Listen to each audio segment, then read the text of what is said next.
Excuse me जहाँ कहबी सत कहबी।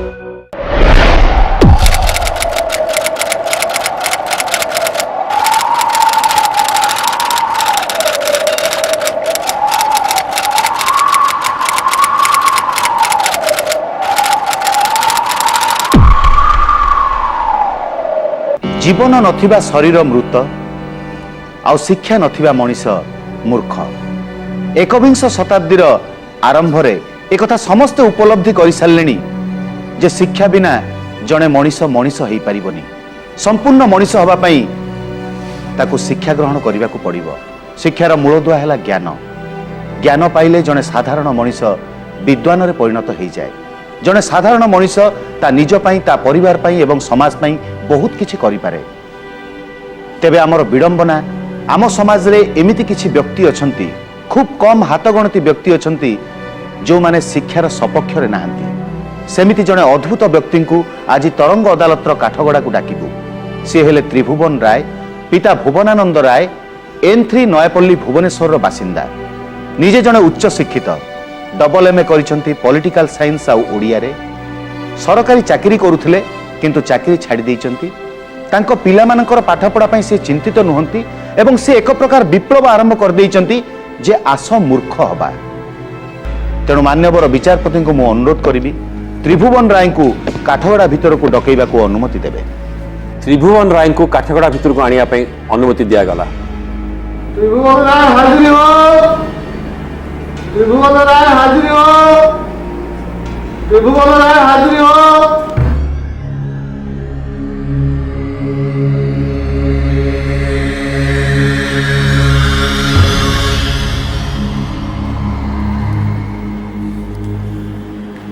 बस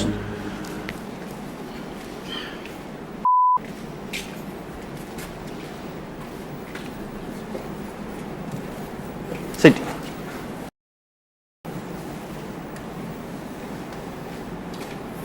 याकु छुई कहतु जहाँ कहबी सत कहबी। या छुई कहूँ जहाँ कह सत कहबी, सत छड़ा कुछ कहबी। त्रिभुवन बाबू बड़ दुख लगुच आज आपण को काठगड़ा भितर को आम डकैबा को पड़ुची। कारण आपण जने शिक्षित है, आपण शिक्षा को मर्यादा दौना बरं आपण को चारि पाखर लोक मान को आपण कहउचंती जे आस मूर्ख हवा। एमिति अवस्था हो जाइछि जे आपण को धर्मपत्नी एवं आपणकर दुई जन शला आपण को नारे अभियोग देइचंती जे आपणकर दुईटी पिला को आपण पाठ पढ़िया पई कोनोसी इच्छा नाही, आग्रह नाही। से माने पास कले भल, फेल हेले भल, मार्क आसिले भल, न आसिले भल। ये एक अद्भुत अभियोग। तबे ये काहेकि हैला?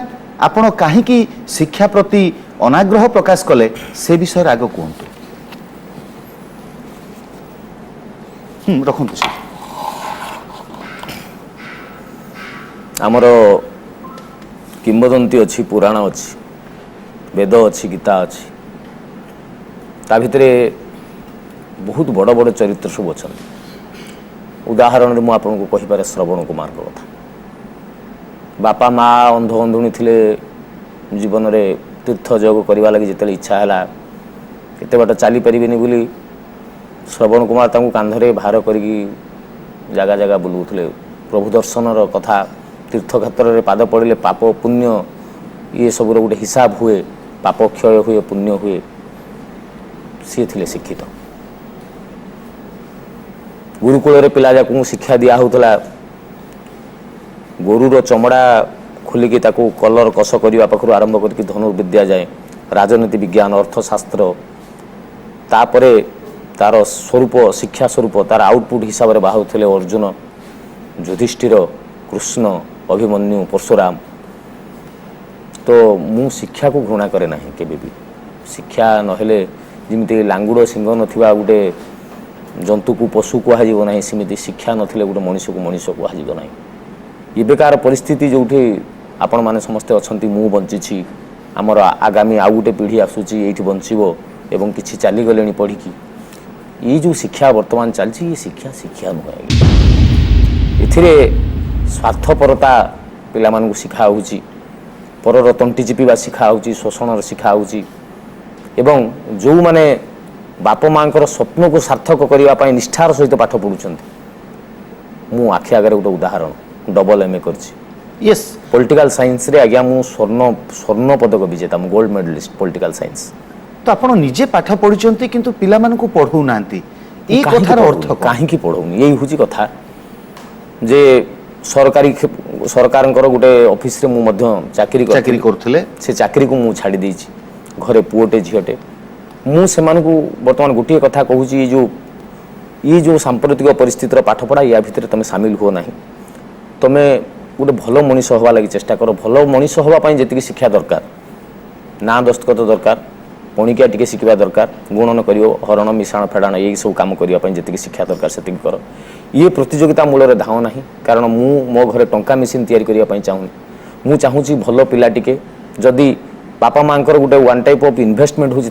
पिला जे आमे तैयारी करके जाइछु तुमको इन्वेस्टमेंट कहतु ना सेटा गोटे कर्तव्य जेतेबेले मनीष शिशुटीए जन्म निए सी असहाय थाए तो तार सेवा शुश्रूषा तार भल मंद ताको लालन पालन करबा बापा माँ दायित्व ठीक सेमिति जेतेबेले बुढ़ा हो जाए सेतेबेले पिला मानकर दायित्व हला तांकर सेवा शुश्रूषा करबा जदि न करंती से पिला को शिक्षित कहजिबो ना अशिक्षित कहजिबो न करिवे काहेकि एबेकार पिला करू ना जदि एबेकार पिला बापा माँ सेमिति सेवा शुश्रूषा करूथांते ताने ओल्ड एज होम न थांता जरा निवास को बापा माँ माने जाऊ न थांते अनाथाश्रम रे जाइके असहाय माटे रहू न थांता माँ घर अवस्थिति ही न थांता ता माने एठी शिक्षितों संख्या जिते बढ़ी बढ़ी चलची अनाथाश्रम हो माँ घर हो कि जरा निवास रे हो लोक मानकर संख्या बढ़ी बढ़ी चलची एठी झीटे शिक्षित हैला पर जदि पिला को क्षीर दउ नाही निजर सौंदर्य कमिजियो बोली डबा क्षीर दउची ताने से शिक्षितर आपण डेफिनेशन मते दे परिबी कि नहीं मां शिक्षा पई बहुत अमूल्य मोर बड़ हूँ पुओ सानटी हूँ झील जिते मेट्रिक पास करीगला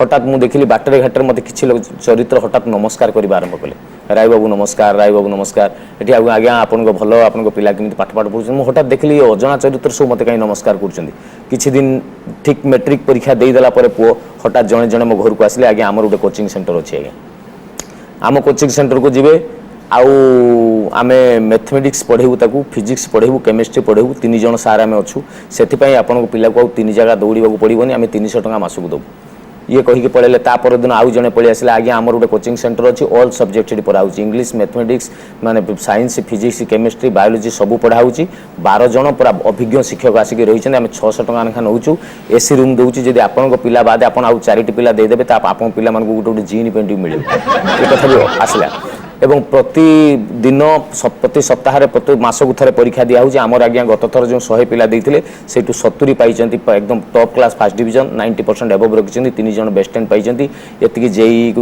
एंट्रांस ये पाईगले सी एटारे पाईगले आउ जो 7-8 रही सी भी फास्ट क्लास आपन को पिला माने कोन रिजल्ट करछंती मु कहूची सुनि सरंत तो ये कथा आसला पर हठात 2टी प्री डिग्री पढ़ुचंती पिला से माने पळि आसिले आज्ञा आपन को पिला को आम पाखरे आमे आपन घरे आसिक पढ़ेबू पिला कुआडे जीवा दरकार नहीं ये सब कथा भितर मु देखिली ये पिला जाक जदि मो पिला को आसीचंती एते चेष्टा करबा लगी एते चेष्टा करके पाठ पढ़ेबे पाठ पढ़ी सारला पर मो पिलाटी कोन हबो कहि परिबे कि आपन मो पिलाटी कोन हबो बोली पाठ पढ़ी सारला पर जणा पड़िबो से शिक्षित हबो नहीं ये समाज रो पढ़ी सारला पर शिक्षित हबो नहीं तार उदाहरण मु मो निज कथा आपन को देबी जे आपण खाली गोटाए कथा स्पष्ट कहतु आपण पाठ पढ़िचंती आपण जणे उच्च शिक्षित आपण कोन विद्यारू किछि पाई नांती शिक्षारू पाई नांती मु जहा पाइछि सेटा मो दैनन्दिन जीवन रे लगे पारली नै सेति पई मु देखुछि एठी जीवन पई जीवनचर्या रे बंचिबा पई जो शिक्षा दरकार सेही शिक्षाटा एबेकार शिक्षा नुहे सेति पई मु बुली बुली समस्त वर्तमान कहूछि आस मूर्ख हुआ त्रिभुवन बाबू आपण जणे उच्च शिक्षित आपण शिक्षार गोटे चरम सोपान को जाइचंती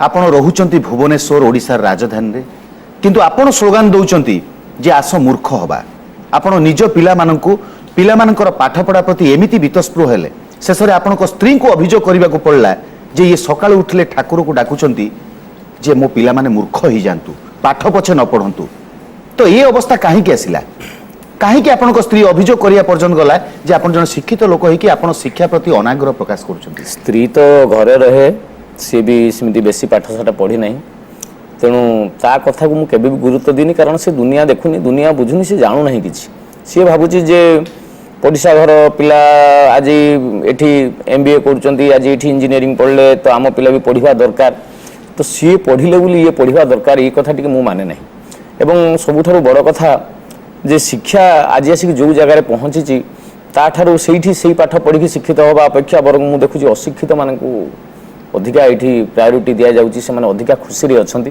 କାହିଁକି କେମିତି ତାର ଗୋଟେ ସ୍ପଷ୍ଟୀକରଣ ଦେଲେ ଅଦାଲତକୁ? ଯେତେବେଳେ ମୁଁ ସରକାରଙ୍କର ଗୋଟେ ଭଲ ଡିପାର୍ଟମେଣ୍ଟରେ ଚାକିରି ବାକିରି କରୁଥିଲି, ସେ ଜାଗାରେ ଓଡ଼ିଶାର ପ୍ରାୟ ଲୋକଙ୍କର କାମ ପଡ଼େ ସେଇ ଜାଗାଟାରେ ମୋ ଅଫିସ୍, ମୁଁ ତାକୁ ଆଉ କହିବା ଲାଗି ଏଠିକି ଚାହୁଁନାହିଁ। ଠିକ୍ ଅଛି। ତ ସେ ଜାଗାରେ ବଡ଼ ବାବୁଙ୍କ ଠାରୁ ଆରମ୍ଭ କରି ମଝିରେ ମୋ ତଳେ ବି ବହୁତ ଥିଲେ, ମୋ ଉପରେ ବି ବହୁତ ଥିଲେ। ତ କୌଣସି ଗୋଟେ କାମ ଯଦି ସେମାନେ ସ୍ୟାଙ୍କସନ୍ କରୁଥିଲେ କିମ୍ବା ଫାଇନାଲ୍ ହେଉଥିଲା କିମ୍ବା ତାଙ୍କ ସିଗ୍ନେଚରରେ ଯଦି ବହୁତ କଥା ଗୋଟେ ହେଇପାରୁଥିଲା, ତ ସେଥିପାଇଁ ସେମାନେ ବହୁତ ପଇସା ଲାଞ୍ଚ ମାଗୁଥିଲେ ଲୋକଙ୍କୁ। ତ ସେଇ ଭିତରୁ ସେଇ ପଇସାଟି ଭାଗବାଣ୍ଟ ହୁଏ। ତ ବିଭିନ୍ନ କର୍ମଚାରୀମାନଙ୍କର ପିଢ଼ି ପରେ ପିଢ଼ି ଭାଗବାଣ୍ଟ ହେଇଯାଏ। ଇଏ ବାବୁ 50,000 ରଖିବେ, ଇଏ 30, ଇଏ 20, ଇଏ 10, ଇଏ 5, ଇଏ 3, ଏମିତି ଭାଗବାଣ୍ଟ ହୁଏ। ତ ମୋର ଜାଗାଟା 15,000 ଜାଗାରେ ଥିଲା। ତ ସେଇ ଜାଗାରେ ମୁଁ ମନା କଲି ଯେ ମୁଁ ଲାଞ୍ଚ ନେବି ନାହିଁ। ଏମାନେ କହିଲେ ଇ ପାଗଳା ହେଇଗଲା ରାୟ, କୋଉମାନେ? Office staff? ଅନ୍ୟମାନେ କହିଲେ ତ ଇଏ ପାଗଳା ହେଇଗଲା ରେ, ୟାକୁ ପଇସା ଯାଚା ହେଉଛି, ଇଏ କ'ଣ ନେଉନି, ତୁ କ'ଣ ଲାଞ୍ଚ ନେଉଛୁ, ଆମେ ପରା ତୋତେ ଦେଉଛୁ, ଆମେ ଅଫିସ୍ ଷ୍ଟାଫ୍ କ'ଣ ତୋତେ ଲାଞ୍ଚ ଦେଉଛି। କିନ୍ତୁ ସେଟା ମୁଁ ଦେଖିଲି ଆଉ ଜଣ କାହାର ତଣ୍ଟି ଚିପା ପଇସା କିମ୍ବା ଗୋଟେ ଭୁଲ କରିବା ପାଇଁ ହିଁ ଲାଞ୍ଚ ଦିଆଯାଏ। ଏ ଭଲ କାମ କଲେ ଆପଣ। ତ ସେମାନଙ୍କ ଭିତରେ ଗୋଟେ ଭୟ ତିଆରି ହେଲା ଯେ ଇଏ ଆଜି ନେଉନାହିଁ ମାନେ କାଲି ଦରକାର ପଡ଼ିଲେ ସେ ଆମ ନାଁରେ କହିଦେବ ନିଜ ସଚଳପଣିଆକୁ ଦେଖାଇବା ଲାଗି। ତେଣୁ ଯେତେବେଳେ ଦୁର୍ନୀତିଟା ଟୋଟାଲି ମୂଳରୁ ଅଗ ଯାଏଁ ବସା ବାନ୍ଧିକି ରହିଛି, ସମସ୍ତଙ୍କ ଭିତରେ ଗୋଟେ ନିଷ୍ପତ୍ତି ହେଲା ଯେ ୟାକୁ ଆମ ମେଳରେ ଆଉ ରଖିବାନି। ତ ସେମାନେ ନିଷ୍ପତ୍ତି ନେଇକି ମୋତେ ଟ୍ରାନ୍ସଫର କରି ଦିଆଗଲା କୋରାପୁଟ। କୋରାପୁଟକୁ ମୋ ସ୍ତ୍ରୀର ଦେହପା ଟିକେ ଭଲ ରହେନି। ଯେଉଁ ଡକ୍ଟରଙ୍କ ସହିତ ମୁଁ ଭୁବନେଶ୍ୱରରେ ଯୋଗାଯୋଗ କରେ ସିଏ ବି କହିଲେ କୋରାପୁଟ ଗଲେ ଟିକେ ଅସୁବିଧା ହେବ ତାଙ୍କ ଦେହପା। ମୋତେ ସ୍ତ୍ରୀ ଅନୁରୋଧ କଲେ ତମେ କ'ଣ କେମିତି କୁହାବଲା କରିକି ତମେ ତ ତମର ବଡ଼ ଅଫିସର ମାନଙ୍କୁ ଭଲ ପାଆନ୍ତି, ତମକୁ ରେସ୍ପେକ୍ଟ କରନ୍ତି, ତାଙ୍କୁ ଟିକେ କୁହ ଯେ ତମକୁ ଏଇଠି ରଖି ଦିଆଯାଉ ଭୁବନେଶ୍ୱରରେ। ତାପରେ ମୁଁ ବହୁତ ପ୍ରକାର ଚେଷ୍ଟା ମୋ ତରଫରୁ କଲି, କିଛି ହେଲା ନାହିଁ। ବିଭାଗୀୟ ମନ୍ତ୍ରୀଙ୍କ ହାତରେ କଥା ରହିଲା ଯେ ସେ ମନ୍ତ୍ରୀ ଚାହିଁଲେ ଏ କଥାଟି ହବ। ଆଚ୍ଛା, ଆପଣ ଚାକିରି ଛାଡ଼ିଦେଲା ପରେ ଏବେ କେମିତି କ'ଣ ଭରଣ ପୋଷଣ? କହୁଛି ଆଜ୍ଞା। ତାପରେ ମନ୍ତ୍ରୀଙ୍କ ପାଖକୁ ଯେତେବେଳେ ପହଞ୍ଚିବା ଲାଗି ମୁଁ ପହଞ୍ଚି ପାରିଲି ନାହିଁ। ଆଜି ମନ୍ତ୍ରୀ ଏଠିକି ପଳେଇଛନ୍ତି, କାଲି ତାଙ୍କର ସେଠି ଗୁପ୍ତ ବୈଠକ ଚାଲିଛି, ଆଜି ଦିଲ୍ଲୀ ଯାଇଛନ୍ତି, ଆଜି ବମ୍ବେ ଯାଇଛନ୍ତି, ଆଜି ସୁଇଜରଲ୍ୟାଣ୍ଡ ଯାଇଛନ୍ତି। ଏମିତି ହଜାର କଥା ପରେ ଗୋଟେ ଟୋକା ଆସିଲା, ଟିକେ ଗୁଣ୍ଡା ଭଳିଆ ଟୋକା, ସିଏ କହିଲା ଆଜ୍ଞା ମୁଁ ଆପଣଙ୍କୁ ମନ୍ତ୍ରୀଙ୍କ ସହିତ ଦେଖା କରେଇଦେବି, କିନ୍ତୁ ମନ୍ତ୍ରୀ 60,000 ଟଙ୍କା ମାଗୁଛନ୍ତି ଦେଖା କରିବା ଲାଗି, ଆପଣଙ୍କ ଟ୍ରାନ୍ସଫର ଟିକେ ସେ ଅଟକେଇ ଦେବେ। ସେ ପିଲାଟି କିଏ? ଆପଣଙ୍କ ବିଭାଗର କି? କିଛି ନୁହେଁ, ଏମିତି ସେଇ ଜାଗାରେ ମୋର ହଠାତ୍ କି ଏମିତି ତା ସହିତ ଦେଖା ହେଲା। ସେ ମନ୍ତ୍ରୀଙ୍କ ବାରମ୍ବାର ଯାଉଥିଲି ସେ ଜାଗାକୁ। ତାପରେ ଗଲି, ଆଜି ଆସନ୍ତୁ, କାଲି ଆସନ୍ତୁ, ପରଦିନ ଆସନ୍ତୁ। ଆଜି ସୁନ୍ଦରୀ ସୁନ୍ଦରୀ ଝିଅ କ'ଣ ଆସିଥିଲେ, ତାଙ୍କ ସହିତ ମନ୍ତ୍ରୀଙ୍କର କ'ଣ ଗୋଟେ ଗୁପ୍ତ ବୈଠକ ବସିଲା। ତାପରଦିନ ଏଠିକି ଗଲେ। ଏଠି 3 ଦିନ ପରେ ମୁଁ 60,000 ଦେବାର 3 ଘଣ୍ଟା ପରେ ମୋତେ 10 ମିନିଟ୍ ପାଇଁ ମନ୍ତ୍ରୀଙ୍କ ରୁମ୍କୁ ଡକାଗଲା। ମନ୍ତ୍ରୀଙ୍କ ରୁମ୍ଙ୍କ ଭିତରେ ମୁଁ ଯେତେବେଳେ ମନ୍ତ୍ରୀଙ୍କ ସହିତ କଥାବାର୍ତ୍ତା କରି ବାହାରକୁ ଆସିଲା ମାତ୍ରେ ଟ୍ରାନ୍ସଫର ମୋର ସେ କ୍ୟାନସଲ୍ ହେଇଗଲା। ମୁଁ ଭୁବନେଶ୍ୱରରେ ରହିଲି। ଯେଉଁ ଟୋକାଟି ମୋତେ ନେଇକି ଯାଇଥିଲା ସେ ମନ୍ତ୍ରୀଙ୍କ ପାଖକୁ ଆସି ମୋତେ ଆଣ୍ଠୁ ମାଡ଼ିକି ଜୁହାର ହେଲା ଏବଂ କହିଲା ଦାଦା ତମେ ମୋତେ ଚିହ୍ନି ପାରୁନ, ଆଉ ମୁଁ ଇଏ ମୋ ବଡ଼ ଭାଇଙ୍କର ପୁଅ, ସିଏ ଗାଁର ସିଏ ରହେ। ଆଚ୍ଛା, ସିଏ ପ୍ରଥମ ଦ୍ୱିତୀୟ ତୃତୀୟ ଖଣ୍ଡେ ପାଠ ପଢ଼ିଛି, ତାପରେ ଆଉ ପଢ଼ିଲା ନାହିଁ। ବାଳୁଙ୍ଗା ବଦମାସି କଲା, ପଞ୍ଚମ ଖଣ୍ଡେ ପାଖରୁ ସେ ଆଉ ପଢ଼ିଲା ନାହିଁ କି ଶିକ୍ଷା ଦୀକ୍ଷାର ନାଁ ଗନ୍ଧ ନେଲା ନାହିଁ। ମୂର୍ଖ ପିଲାଟି। ହଁ, ମୋର ପୁତୁରା ହେବ ସିଏ। ଆଉ ତମେ ମୋତେ କହିବ ନାହିଁ, ମୁଁ ଗୋଟେ ଭାରି ଅସମ୍ମାନ ପରିସ୍ଥିତିରେ ପଡ଼ିଲି, ମନ୍ତ୍ରୀ ମାଗିଲେ ବୋଲି ମୁଁ ପଇସା ଦେଲି। ତାପରେ ମୁଁ କହିଲି ଆଚ୍ଛା ତୁ ଏଇଠି କ'ଣ କରୁଛୁ? ନା ମୁଁ ମନ୍ତ୍ରୀଙ୍କର ଡାହାଣ ହାତ, ମୁଁ ବର୍ତ୍ତମାନ ଏଇ ଜାଗାରେ ମୋର ଗୋଟେ ଘର ଅଛି, ତାର ଭୁବନେଶ୍ୱରରେ 4ଟା ବିଲ୍ଡିଂ, ମୋ ପୁତୁରାର ବର୍ତ୍ତମାନ 4ଟା ବିଲ୍ଡିଂ, ଏବଂ ସିଏ ଯେଉଁ ରେଟ୍ରେ ବେକରେ ସୁନା ଚେନ୍ ହାତରେ ବଳା ପକେଇକି ବୁଲୁଛି, ମୁଁ ହିସାବ କରିକି ଦେଖିଲି ଯେ ମୁଁ ବି ଗୋଟେ ଡବଲ MA ବାଲା ଶିକ୍ଷିତ ଏବଂ ସିଏ 5ମ ଶ୍ରେଣୀ କ୍ୱାଲିଫାଏଡ୍ ପିଲାଟେ। ଆମ ଦୁଇ ଜଣଙ୍କ ଭିତରେ ପାର୍ଥକ୍ୟ କ'ଣ? ନା ସିଏ ସମାଜର ଆଗ ଧାଡ଼ିରେ ଅଛି, ସେ ଯାହା ଚାହୁଁଛି ସେଇଆ କରିପାରୁଛି। ମୋ ଭଳିଆ ବଡ଼ ବଡ଼ ସରକାରୀ କର୍ମଚାରୀ ହୁଅନ୍ତୁ କିମ୍ବା ଡବଲ ଶିକ୍ଷିତ ବାଲା, ଡବଲ ମାନେ MA ସାର୍ଟିଫାଏଡ୍ ଲୋକ ହୁଅନ୍ତୁ, ଏମାନେ ତା ଆଗରେ କିଛି ନୁହନ୍ତି। ବରଂ ଆମେ ତା ଗୋଡ଼ ଟିକେ ଧରିଲେ ସିଏ ଯାଇକି ସେ କାମଟା ଆମର ଏଇ ସମାଜର ମୁଖ୍ୟ ସ୍ରୋତରେ ଆମେ ମିଶିବା ପାଇଁ ଚେଷ୍ଟା କରିପାରିବା। ଏଇ କଥା ଦେଖିଲା ପରେ ମୁଁ ଦେଖିଲି ଯେ ଶିକ୍ଷାଟା ଏଇଠି ଆଉ କୌଣସି ପ୍ରକାର 5 ପଇସା ମୂଲ୍ୟର ନାହିଁ। ଆଉ ଗୋଟେ ଉଦାହରଣ ଦେଲେ ଆପଣ ବୁଝିପାରିବେ। ଆମ ଗାଁ ପାଖରେ ଜଣେ ଜମିଦାର ଅଛନ୍ତି, ତାଙ୍କର ପିଲା ଯାକୁ ବହୁତ ପାଠଶାଠ ପଢ଼େଇଲେ, କାହାକୁ ଆମେରିକାରେ ପଢ଼େଇଲେ, କାହାକୁ ଲଣ୍ଡନରେ, କିଏ କ'ଣ ସବୁ ପାଠ ପଢ଼ିଲେ। ତାପରେ ସମସ୍ତେ ପାଠ ପଢ଼ି ସାରିଲା ପରେ ଯେତେବେଳେ ଡେଣା ଲାଗିଗଲେ, ଯେମିତି କ୍ଷୀର ଛାଡ଼ିଗଲେ କି କରେ ମା, ଆଉ ସୁଅ ଛାଡ଼ିଗଲେ କି କରେ ନା, ଯେମିତି ଏମାନେ ଯେତେବେଳେ ତାଙ୍କର ଡେଣା ଲାଗିଗଲା ସମସ୍ତେ ଗାଁ ଛାଡ଼ିକି ପଳେଇଲେ। କିଏ ବମ୍ବେରେ ରହିଲା, କିଏ ଆମେରିକାର, କିଏ କାନାଡ଼ାରେ, ଏମିତି ରହିଲା। ଜମିଦାରଙ୍କ ପାଖରେ ସିଏ ଥାନ୍ତି, ଆଉ ତାଙ୍କର 3 ପୁରୁଷ ଧରି ଗୋଟେ ଚାକର ପିଲା ଥାଏ। ତା ବାପା ସେଠି ଚାକର ଥିଲା, ତା ବାପା ଥିଲା, ଇଏ ପିଲାଟିକି ମାନେ ଜନ୍ମ ବେଳୁ ସେ ଜମିଦାରଙ୍କ ଘରେ ସେ ବଢ଼ିଛି, ସେ ପାଠଶାଠ କିଛି ପଢ଼ିନାହିଁ। ତ ଏମିତିକା ପରିସ୍ଥିତି ହେଲା ଯେ ଜମିଦାରଙ୍କର କିଡନୀ 2ଟା ଯାକ ଫେଲ୍ ହେଇଗଲା, ସେ ମରିଯିବା ପରିସ୍ଥିତି। ତ ସାଙ୍ଗେ ସାଙ୍ଗେ ପୁଅ ବୋହୂମାନଙ୍କୁ ସବୁ ଡକାଗଲା, କେହି ଆସିଲେ ନାହିଁ। କିଏ ଜଣେ କିଡନୀ ଦେଲେ, ଗୋଟେ କିଡନୀ ଦେଲେ ବି ସେ ବୁଢ଼ା ବଞ୍ଚି ଯାଇଥାନ୍ତେ, କେହି ଆସିଲେ ନାହିଁ। ଟଙ୍କା ପଠେଇଦେଲେ, କିନ୍ତୁ ସେ ଯେଉଁ ତାଙ୍କ ଘରେ ଚାକର ଟୋକା ଥିଲା ସିଏ କହିଲା ଯେ ମୋର ପଛେ ହାତ ଗୋଡ଼ କଲିଜା ହୃଦୟ ମୁଣ୍ଡ କାଟିକି ନେଇଯାଉ, କିନ୍ତୁ ମୋ ବାବୁଟି ବଞ୍ଚିକି ରହୁ, কারণ ইয়ে বাবু মতো যে জীবন দিয়েছি তা বঞ্চা যদি ମୁଁ କିଛି ନ କରିପାରିବି ତାହେଲେ ମୋର କ'ଣ ଇଏ ଜୀବନକୁ ଯିଏ ମୋ ପେଟକୁ ଚିପିଦେଲେ ଯାହା ଭାତ ବାହାରିବ ଇଏ ରକ୍ତ କାଟିଦେଲେ ଯାହାର ଲୁଣର ଗନ୍ଧ ଆସିବ ସେ ଲୋକ ବଞ୍ଚିଲେ ମୁଁ ବଞ୍ଚିକି ରହିବା ସିଏ ମରିଗଲେ ମୁଁ ବି ବଞ୍ଚିବାର କୌଣସି ଧାରା ନାହିଁ।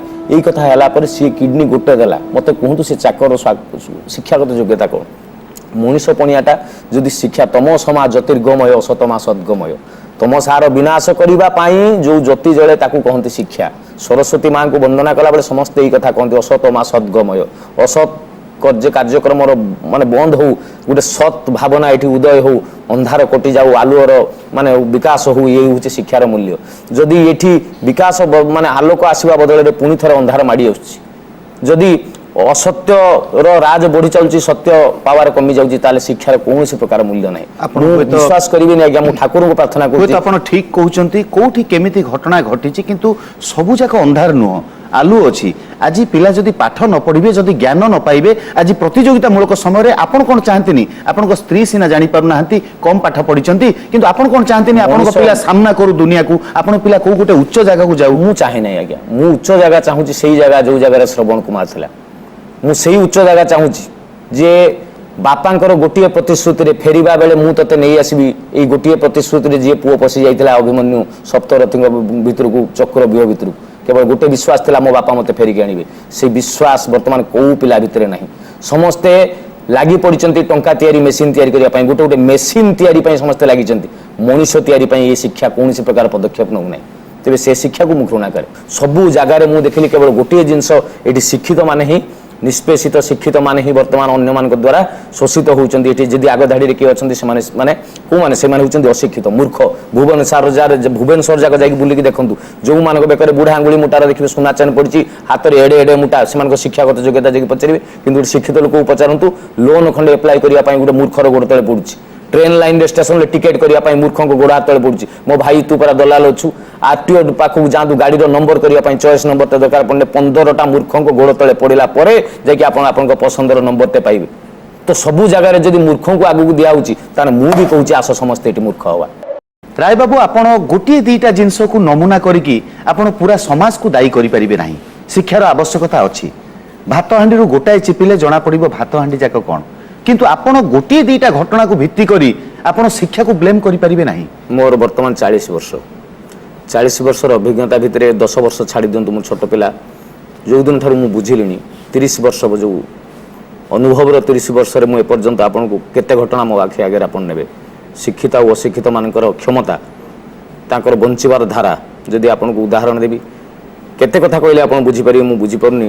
वर्तमान एठी मत मनीष के देखाऊ ना आमर शिक्षानुष्ठान तैयारी शिक्षानुष्ठान वर्तमान समस्ते लगी पड़ते केवल गोटे गोटे मेसीन तैयारी करेंगे जे कौन सी कथा को भूली जा बापा माँ स्वामी परिवार संसार घर संसार पुओ नाती किसी ना तोर काम है मुझे टंका देती तो तू जाकि पाठ पढ़ू बाप पुओ कहला 5 लाख टंका डोनेशन देकी तोते मुझे एडमिशन करी तू से पाठ पढ़ आखि बुझीदे क्या देखा दरकार नहीं सैट रे किए मरी जाइए चाहिए दरकार नहीं तोर खाता दरकार बही दरकार लांच दरकार माने बापा माँ परोक्ष गोटे इंगित भी बोधे मत लगुच सब पिला कहते जे तू मद पी सिगारेट खा पछे किंतु 5 लाख टंका डोनेशन देची तू पाठ पढ़ जिमिति मु लुटिकी टंका आनिकी तोते देची तू जिते सर्टिफिकेट खंडे पाइबू तू भी समाज को लुट तो लुटिबार गोटे शिक्षा एवं जिते आउटपुटा बाहर ये सबूर निर्यास से पिलाटी उपर पड़ुची एवं सी से गोटे मेसीन हो जाए आजिका समय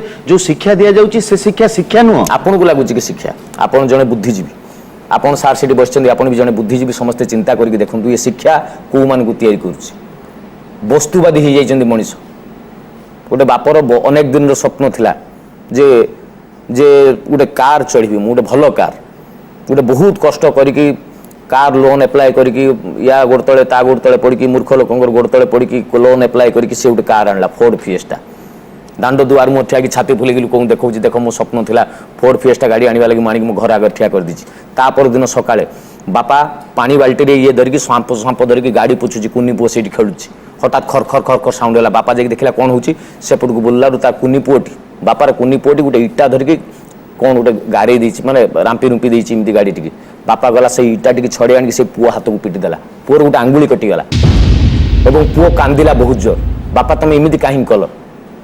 ପୁଅ କାନ୍ଦିଗଲା, କାନ୍ଦି କାନ୍ଦି ପଳେଇଲା, ମା ତାକୁ ହସ୍ପିଟାଲ ନେଇଗଲା, କିନ୍ତୁ ବାପ ସେତେବେଳେ ରାଗିକି ଅନ୍ଧ ଯେ ମୋ ଗାଡ଼ି ମୁଁ କାଲି ନେଇକି ଆସିଛି, ଏତେ ସୁନ୍ଦର ଗାଡ଼ି, ଏତେ ଲକ୍ଷ ଟଙ୍କାର ଗାଡ଼ି, କ'ଣ କଲା ପୁଅ କହି ଦେଖିଲା ବେଳକୁ ପୁଅ ସେଠି ଲେଖିଛି ଆଇ ଲଭ୍ ୟୁ ଡ୍ୟାଡ୍। ସେଇ କଥାଟା ସେ ବାପକୁ କଷ୍ଟ ଦେଲା, ବାପ ଯାଇକି ସୁଇସାଇଡ୍ କରିଦେଲା। ଗୋଟିଏ କଥା ମୁଁ ଏଇ ଜାଗାରେ କହିବି ଯେ ମଣିଷଟେ ମଣିଷକୁ ଭଲ ପାଇବା ଦରକାର, ମଣିଷଟେ ବସ୍ତୁକୁ ଭଲ ପାଇବା ଦରକାର ନୁହଁ। ଆମେ ତାକୁ ଉଲ୍ଟେଇ ଦେଇଛେ, ବର୍ତ୍ତମାନ ମଣିଷ ବସ୍ତୁକୁ ଭଲ ପାଉଛେ, ମଣିଷ ମଣିଷକୁ ଭଲ ପାଇବା ଭୁଲି ଯାଇଛି। ନାଇଁ ନାଇଁ, ଅନେକ ମଣିଷ ମଣିଷଙ୍କୁ ଭଲ ପାଉଛନ୍ତି, ନହେଲେ ସଂସାର ଚାଲିଛି କେମିତି, ଶାସନ ଚାଲିଛି କେମିତି, କେହି ଆଜି ଆମମାନଙ୍କୁ ପରିଚାଳିତ କରୁଛନ୍ତି ଏଇ ମଣିଷମାନେ। ଯେଉଁମାନେ ଏ ମଣିଷମାନଙ୍କୁ ଭଲ ପାଉଛନ୍ତି ସେମାନେ ମଣିଷ ସମାଜ ଭିତରେ ନାହାନ୍ତି। ଯେଉଁମାନେ ଅଛନ୍ତି ସେବେଳେ କେବଳ ଗୋଟିଏ କଥା ଜାଣିଛନ୍ତି, ମୁଁ କେମିତି ତା ବେକରେ ଗୋଡ଼ ଦେଇକି ଉପରକୁ ଚଢ଼ିବି, ସିଏ ତଳକୁ ଖସିଯିବା ଦରକାର। ସିଏ ଯଦି ଉଠିଗଲା ମୁଁ ତାଠାରୁ ଅଧିକା ଉଠିବା ଦରକାର। ତା ପିଲା ଯଦି ଗୀତ କ୍ଲାସ୍କୁ ଯାଉଛି, ମୋ ପିଲା ଗୀତ କ୍ଲାସ୍କୁ ଯିବା ଦରକାର। ତା ପିଲା ଯଦି 80% ରଖିଲା, ମୋ ପିଲା 80% ଯିବା ଦରକାର। ପିଲାଟି ସେ ବାବଦ ପିଲାଙ୍କର ଇଣ୍ଟରେଷ୍ଟ ବି ଦେଖୁନାହାନ୍ତି। ଜବରଦସ୍ତିଆ ଗୋଟେ ଫାର୍ମ ଛାଞ୍ଚ ଭିତରେ ପକେଇକି ମାନେ ଆଣିକି କ'ଣ କରାହେଉଛି, ପଙ୍କକୁ କରାହେଉଛି ତୁ ଗୋଟେ ଇଟା ତିଆରି ହେବ। ସେଇଠି ଇଟା ହୁଏ ନାହିଁ ଆଜ୍ଞା। ଯେଉଁଟା ତିଆରି ହେବ, ଯାହା ସେଇଠୁ ବାହାରିବ ସେଇଟା ଗୋଟେ ମାନେ ମାନେ ଆପଣଙ୍କର ସ୍ୱପ୍ନର ପ୍ରୋଜେକ୍ଟ ସେଇଠୁ ବାହାରି ପାରିବ ନାହିଁ। ମୋତେ ଗୋଟିଏ କଥା କୁହନ୍ତୁ, ଏଠି କୌଣସି ବାପ ମା ସମାଜ ଭିତରେ ଅଛନ୍ତି କି ଯିଏ ଛାତି ପିଟିକି କହିଦେଇ ପାରିବେ ମୁଁ ମୋ ପିଲାଙ୍କ ବାବଦକୁ ଏଇ ସ୍ୱପ୍ନ ଦେଖିଥିଲି, ଯେଉଁଦିନ ପିଲା ମୋର ଜନ୍ମ ହେଇଥିଲା ଆଜି ମୋର ସେଇ ସ୍ୱପ୍ନ ପୂରଣ ହେଇଛି? ସମସ୍ତ ଚେଷ୍ଟା ବ୍ୟର୍ଥ ଯାଉଛି ବାପା ମାଙ୍କର ଏବଂ ତାଙ୍କର ସ୍ୱପ୍ନ ପୂରଣ ହେଉନାହିଁ, କାରଣ ଏଠି ମଣିଷ ନାହାନ୍ତି। 1999 ବାତ୍ୟା ହେଲା ଆଜ୍ଞା, କ'ଣ ପୃଥିବୀ ଯାକର ସମସ୍ତ ଦେଶ ସମସ୍ତେ ଚିନ୍ତାରେ ପଡ଼ିଗଲେ। ଓଡ଼ିଶା ଭଳିଆ ଗୋଟେ ଛୋଟ ରାଜ୍ୟରେ ଏଡ଼େ ବଡ଼ ବିପତ୍ତି, ନିଜର ଯତ୍ପର ନାସ୍ତି ଚେଷ୍ଟା କରିଥିଲେ ସାହାଯ୍ୟ ସହଯୋଗ ପାଇଁ। ହଜାର ହଜାର କମଳ ଆସିଲା, ହଜାର ହଜାର ଚାଉଳ ବସ୍ତା, ଚୁଡ଼ା, କ'ଣ ନାହିଁ କ'ଣ ଆସିଲା, କିନ୍ତୁ ଗରିବ ଲୋକଙ୍କ ମୁହଁରେ ଘର ଛାତ ନାହିଁ, ଛପର ନାହିଁ, ତାଙ୍କ ମୁଣ୍ଡ ଉପରେ ଗୋଟେ ପଲିଥିନ୍ଟା ଦେବା ପାଇଁ ଏଠି ଯେଉଁମାନେ ଦବା ଲୋକ ସେମାନେ ଖାଇଗଲେ। ଏ କଥା କ'ଣ ମୁଁ ମିଛ କହୁଛି? ଯଦି ମଣିଷ ପଣିଆ ତାଙ୍କ ଭିତରେ ଥାନ୍ତା, ଥରେ ଚିନ୍ତା କରିଥାନ୍ତେ ଯିଏ ପଖାଳ ଖାଇଛି ଗରମ ଖାଉ, ଯିଏ ନ ଖାଇଛି କାଲିକି ରହୁ, ଏଇ ଚିନ୍ତାଧାରାରେ ବଞ୍ଚିଛନ୍ତି।